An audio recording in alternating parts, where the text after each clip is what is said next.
Let's step back to a time when a 14-year-old girl with golden hair and a radiant smile had Hollywood begging for her autograph, only to fade away weeks later, her eyes closed forever in a room filled with flowers. Lucille Ricksen, the youngest leading lady of the silent film era, stood shoulder to shoulder with Mary Pickford, captivating millions, but in the shadowy backstage, she quietly tore pages from her scrapbook, as if burying a secret. Was it tuberculosis, as the papers claimed? Or something Hollywood didn't want anyone to know, a haunting whisper from her deathbed? A frightened glance when adults drew near pieces of a puzzle never put together. How could a child star adored by the world vanish so quickly? Join me as we dive into Lucille Ricksen's story, a dazzling but painful journey. She made America laugh on the silver screen, but in the darkness behind the scenes, she hid a pain that, even today, no one dares touch. Chapter 1. A childhood struggling under the spotlight with the pressure to earn. A faded old photo shows a 7-year-old girl standing under blinding lights, draped in a thin cloth called art. But who was behind the camera? And why was a child there in 1910? In the dusty streets of Chicago, Ingeborg Elizabeth Ericksen, later known as Lucille Ricksen, was born. Her Danish immigrant parents, Samuel and Ingeborg, lived in a small apartment where the clatter of horse-drawn carriages echoed outside. Samuel was a salesman, while Ingeborg, an ambitious mother, dreamed of a life beyond the gray streets. Lucille, with her shimmering blonde hair and clear eyes, became the family's hope. Her beauty captivated photographers, and her mother saw a chance to change their fortunes. Lucille's childhood was unlike any other. In 1915, at 5 years old, she landed her first role in The Millionaire Baby at S&A Studios. The set was a chaotic world. Harsh Klieg lights burned the air. Grown men shouted directions, and Lucille stood alone in the crowd, her small hands clutching her dress, her eyes a mix of curiosity and fear. She acted like an angel, but each scene stole an hour of her childhood. Her mother, Ingeborg, was always there, her sharp eyes tracking every move. When Lucille hesitated before the camera, Ingeborg would open an envelope of her daughter's earnings, place it in front of her, and say, "This is art, darling, do well, and I'll be proud." That's how she taught her daughter about art and survival. When her parents divorced in 1917, 7-year-old Lucille became the family's breadwinner alongside her brother, Marshall. A photo from that time shows her posing nude with a thin cloth, her innocent eyes tinged with unease, as if she knew she was being exploited. In 1920, Hollywood called. Samuel Goldwyn, a film mogul, invited the family to Los Angeles. At 10, Lucille signed on for The Adventures of Edgar Pomeroy, a comedy serial based on Booth Tarkington's stories. She stood on set in a long dress, acting romantic scenes with Edward Pale Jr., stunning audiences.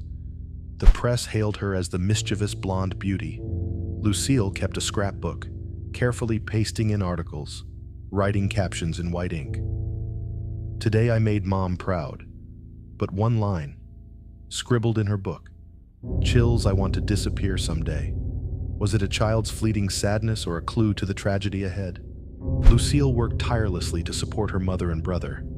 As Hollywood's lights grew brighter, but behind her radiant smile was something quietly eating at her soul. Could a little girl, thrust into an adult world, hold up for long? Hollywood turned her into a star, but it might have killed her spirit.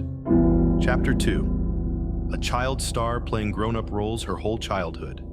Lucille stepped out of her trailer in a tight lace dress, her blonde hair styled in perfect curls.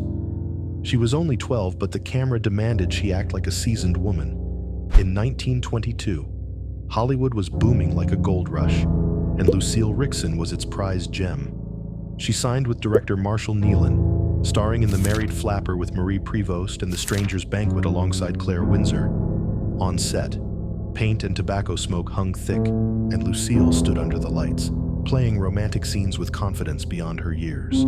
A reporter called her a flower blooming early in Hollywood's forest. In 1923, her role as Ginger in Human Wreckage, Dorothy Davenport's anti-drug propaganda film, stunned audiences. At 13, Lucille showed the maturity of a veteran, dubbed a miniature Lillian Gish. 1924 was her peak, named a WAMPAS Baby Star. She stood beside Clara Bow and Dorothy McHale. She filmed 10 movies in 7 months, from The Painted Lady with George O'Brien to The Galloping Fish with Sidney Chaplin. Crowds cheered at theaters, her arms full of flowers, but her eyes seemed weary, hiding something. A rare moment showed Lucille as a child. She found silver shoes in the wardrobe room, slipped into a green silk dress, and danced like a diva. The crew laughed, but when they turned away, Lucille stared in the mirror, quickly shedding the shoes as if afraid someone saw her pretending to be happy. A crew member said her eyes, then wanted to say something but stayed silent. Fame came fast, but shadows followed. A 1923 Billboard article shocked readers, claiming Lucille secretly married Sidney Chaplin, 25 years her senior, during the Rendezvous. Her family denied it, but the rumors persisted. A co-star said that after a scene in The Galloping Fish, Lucille was taken to a private room. Sidney entered minutes later. No one knows what happened, only that the next day, Lucille wouldn't look at him. Her hands clenched as if holding back something. Was something sinister happening behind the scenes? Her mother, Ingeborg, always loomed behind, pushing her daughter further. When Lucille grew tired, wanting rest, Ingeborg said, "There's no turning back." Her voice was cold, a reminder that the family depended on the girl. Lucille smiled for the camera, but her scrapbook told another story. Its final pages held short notes, like whispers, "I did well today," or "Mom's pleased." Then, abruptly, the writing stopped, unexplained. No one knew why she stopped, as if part of her soul had closed off. Lucille worked from dawn to midnight, her star rising, but behind the heavy makeup, was she truly happy, or just playing another role, the perfect child star? Was Lucille happy with fame, or hiding pain under layers of makeup? Chapter 3. The heavy pressure of being a Hollywood star. Klieg lights burned down on Lucille's face, scorching as she collapsed on the set of The Painted Lady. Her small hands, blistered from gripping props too long, trembled. She was only 13, but the crew demanded one more take. A co-star rushed to her, but her mother, Ingeborg, stood in the corner, her eyes icy. "Get up, dear, we're not done." Hollywood in the 1920s was a relentless machine, and Lucille Ricksen, its shining child star, was being crushed. She worked 12 to 16 hours a day, playing wives, lovers, or tragic figures, like in The Rendezvous, where she portrayed a Russian girl forced into a cruel marriage.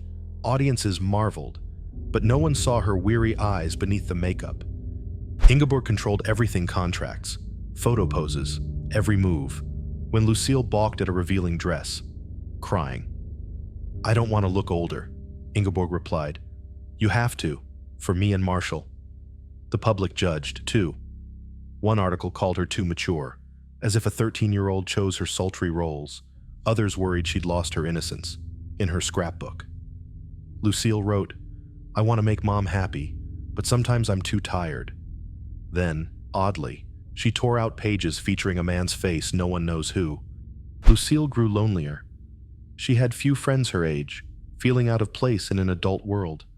She told co-star Conrad Nagel, "Kids aren't fun, but grown-ups scare me." A chilling moment came on the Galloping Fish set, when Sidney Chaplin, 25 years her senior, touched her shoulder. Lucille flinched as if burned, her tense eyes scanning the crew. A worker recalled her haunting words, "I'm scared of the men who come near me and Mom." It was the only time she used scared about those around her. No one pressed her, but the words cracked the facade of the perfect child star. Hollywood then was a wild frontier, exploiting children without mercy. The lights, directors' shouts, and her mother's pressure choked Lucille. She smiled for the camera, but her body and soul were breaking. Could a little girl in an adult world endure long? Hollywood taught her to smile, to act but not to speak her truth. Did her mother's and Hollywood's pressure break Lucille?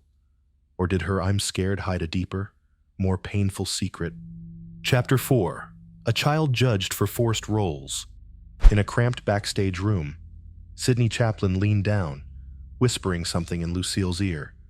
She didn't answer, just gripped her scrapbook, her fingers pale. In 1924, Lucille Ricksen was at her career's peak, but shadows loomed. At 14, she was a beloved child star, her smile dazzling in publicity photos. But in her scrapbook, she pasted only half the clippings those mentioning Sydney Chaplin were torn out, as if she wanted to erase something. Hollywood then was a scandal mill, and Lucille, with her angelic beauty, was at its center. Rumors of a relationship with Sydney Chaplin, 25 years her senior, exploded during the Galloping fish. A 1923 Billboard article claimed they secretly married. Her family denied it, but the gossip didn't stop. A co-star said that after a scene. Lucille was taken to a private room. Sydney entered soon after. No one knows what happened, only that the next day, Lucille wouldn't meet his eyes, her gaze hiding an invisible wound. A cameraman recalled a strange moment. Lucille scribbled a note, her handwriting shaky. "I don't want Mom to know this." The note lasted minutes, just long enough for him to glimpse before she crumpled it and tossed it into a fire in the makeup room. What was she hiding? The public judged Lucille for behavior unfit for her age. One paper called her too grown up, as if she chose the sultry roles in the Rendezvous or the Painted Lady. But the studios thrust her into parts as wives or lovers, dressed in tight gowns and heavy makeup. Lucille felt lonelier than ever. She told Conrad Nagel, "I don't know where I belong," in promo photos. She beamed, but backstage, she tore up notes mentioning Chaplin, as if erasing part of her memory. Her mother, Ingeborg, played a questionable role, a director recalled. Ingeborg smiled when Sydney approached Lucille like it was part of a deal we shouldn't ask about. She negotiated with producers, sometimes leaving Lucille alone with powerful men. Did Ingeborg know something? Or was she blinded by Hollywood dreams? Lucille kept acting, kept smiling, but her scrapbook grew chaotic, its hasty notes like a child's whispers with nowhere to hide. Were the rumors about Sydney Chaplin just tabloid trash, or the price a little girl paid for her mother's smile? Chapter 5. A Star's Collapse. Lucille collapsed after the final scene of The Galloping Fish, her dress stained with blood, her face pale as wax. A director shouted, "Someone get a doctor," but her mother, Ingeborg, stood in the corner, her eyes cold, as if the 14-year-old just needed to get up. By late 1924, Lucille's small body was breaking. Doctors diagnosed pulmonary tuberculosis, a deadly disease then, in their small apartment on North Garter Avenue. She lay in bed, faint light filtering through curtains, her breaths weak like a flickering candle. Ingeborg hid her condition, telling the press Lucille had nervous exhaustion. Dr. J.F. McKittrick was blunter. "This girl's been working like an adult in a child's body." Ingeborg refused to let Lucille rest, fearing lost contracts. A co-star said Lucille coughed up blood on set but smiled to finish a scene. Then a greater tragedy struck. In February 1925, holding her daughter on her sickbed, Ingeborg clutched her chest and collapsed. A nurse said she'd been gripping her chest for days but refused a doctor. Some whispered she knew something, a secret she couldn't bear. Lucille, frail, screamed for her brother Marshall, her cry echoing in the dim room as her mother fell, still holding her hand. Ingeborg's last words were, "Take care of yourself, darling." Her mother's death pushed Lucille into an abyss. She sank into despair, barely speaking. A nurse said she stared at the ceiling's shadows, muttering in delirium, "I don't want them to know." Who was them? The question went unanswered, but her lost, fearful eyes seemed to see an invisible shadow. An article, pulled hours after printing, claimed Lucille visited a secret clinic for actors. No one confirmed it, but many recalled the headline, like a clue erased. Did Hollywood hide a painful truth, like rumors of an illegal abortion worsening her tuberculosis? A friend said Lucille, in delirium, whispered, "Mom wanted me to be a star, but I just wanted to live." Lucille had no strength left to fight. She lay in bed, her breaths fading, as dreams of fame dissolved. Could she have overcome this pain, or was her tragedy sealed the moment she entered Hollywood? Chapter 6, the final days after her mother's death. Lucille was a candle about to go out. In a room filled with flowers and thank you notes from studios stacked high on a table, she whispered to Lois Wilson, "I just want to be free." But Hollywood surrounded her, even on her deathbed, her breaths faint. Close friends like Lois Wilson and producer Paul Byrne took turns by her side. Lois said Lucille clutched her hand, eyes misty with tears. "I'm tired of acting. I just want to be a kid." In rare lucid moments, she murmured, "Mom didn't want me to die. I'll do something great." Her father, Samuel, who'd left years ago, returned but couldn't comfort her. Her brother Marshall quit school to work, trying to keep the family afloat. A friend said Lucille wrote Marshall an apology letter, her handwriting shaky. "Big brother, I'm sorry I didn't do enough," after cleaning her room. Marshall found a small wooden box empty. No one knew what it once held, but his eyes held suspicion, as if a clue had vanished. A nurse recalled a haunting moment on her last night. Lucille whispered 3 times, "Don't let them know about it," her eyes wide, as if seeing someone in the room's corner. What was it, a secret about her mother, Sidney Chaplin, or Hollywood itself? On March 13th, 1925, Lucille passed away at 14, in the arms of Lois Wilson and Marshall. A small funeral was held at a Highland Avenue church, attended by Paul Byrne, Lois Wilson, and director Rupert Hughes. Lucille's ashes were placed beside her mother's at Forest Lawn Memorial Park, but Lois said that after Lucille's final breath. A soft tap sounded at the window, though the day was windless. Was it just tuberculosis? Or was something unresolved in her story? Did Lucille take a secret to her grave? Or was that tap the final whisper of a girl never free? Epilogue, a legacy and lingering mystery.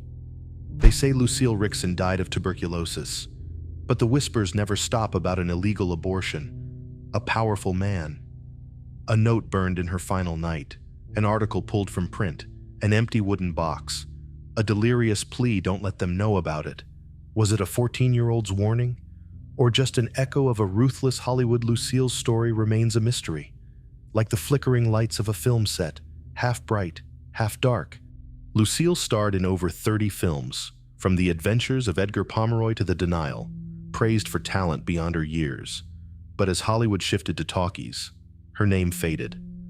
A photo of her appeared in The Artist in 2011, misdated to 1929, 4 years after her death. Some fans call her the Judy Garland of silent films, a symbol of child stars crushed. Her 1925 deaths shocked the nation, prompting questions about child exploitation. One critic wrote, "Lucille was Hollywood's first victim, but not its last." A century later, weary child star eyes still grace front pages now in color. But the story's the same. Lucille is a warning about fame's cost, about children thrust into the spotlight before they can protect themselves. People still debate what killed her: disease, the spotlight, or a secret buried with her ashes. But if you listen closely in Hollywood's breeze, you might hear a whisper, "Don't let them know about it." Lucille couldn't tell her whole story, but we can listen, not to solve the past, but to stop it from repeating. What do you think happened to Lucille Ricksen? Share in the comments.